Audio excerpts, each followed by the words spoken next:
প্রতিবন্ধিতার কারণে ঘরে বসে না থেকে অনেক নারী এখন উদ্যোক্তা হচ্ছেন।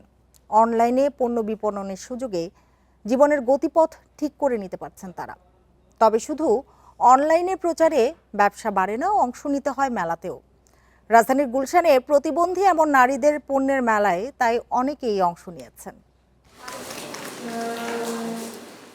ঢাকা বিশ্ববিদ্যালয়ের শিক্ষার্থী পুষ্পিতার জীবন কাটে হুইল চেয়ারে, তবে তার স্বপ্ন ডানা মেলে আকাশে। অনার্সে পড়া অবস্থায় নিজের আঁকাআঁকির অভ্যাসকে আয়ের পথ বানানোর চেষ্টা করেন।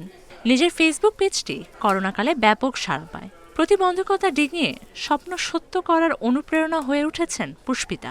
একটা বিজনেস বড় পর্যায়ে রান করতে আসলে বেশ কিছু মূলধনের দরকার হয়, তো সেইটা আমি একজন স্টুডেন্ট হিসাবে এখন হয়তো আমার কাছে সেই পরিমাণ মানে এই মুহূর্তে নেই।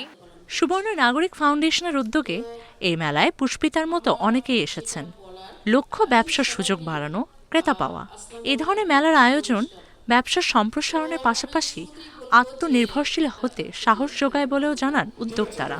প্রতিবন্ধী নারীদের উদ্যোগটা আরও বেশি করে গ্রহণ করা উচিত, কারণ আমরা তো চাইলেও সব প্রতিবন্ধী নারীকে জবে দিতে পারবো না, এবং অনেকের সিভিয়ারিটি আছে। আয়োজকদের মতে উদ্যোক্তাদের সামনে এগিয়ে নিতে শুধু প্রশিক্ষণ নয়, প্রয়োজন বাজারের সঙ্গে সরাসরি যুক্ত হওয়ার সুযোগ। আজকের যে এই উদ্যোক্তা মেলাটা, এটা অনেক বেশি দরকারি ছিল, কারণ একটা কন্ট্যাক্টস ক্রিয়েট করা, যারা যে বিভিন্ন এলাকায় কাজ করছে তারা এটা একটা জাস্ট এক্সপোজার পাবে, এবং এইখানে অনেক বায়ার সেলারের যে একটা কানেক্টিভিটি হয় সেটাও তৈরি হচ্ছে। মেলায় ৩০ জন উদ্যোক্তার অংশ নিয়েছেন।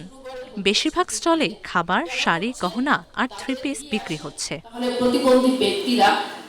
Mahima Hossain, independent news, Dhaka.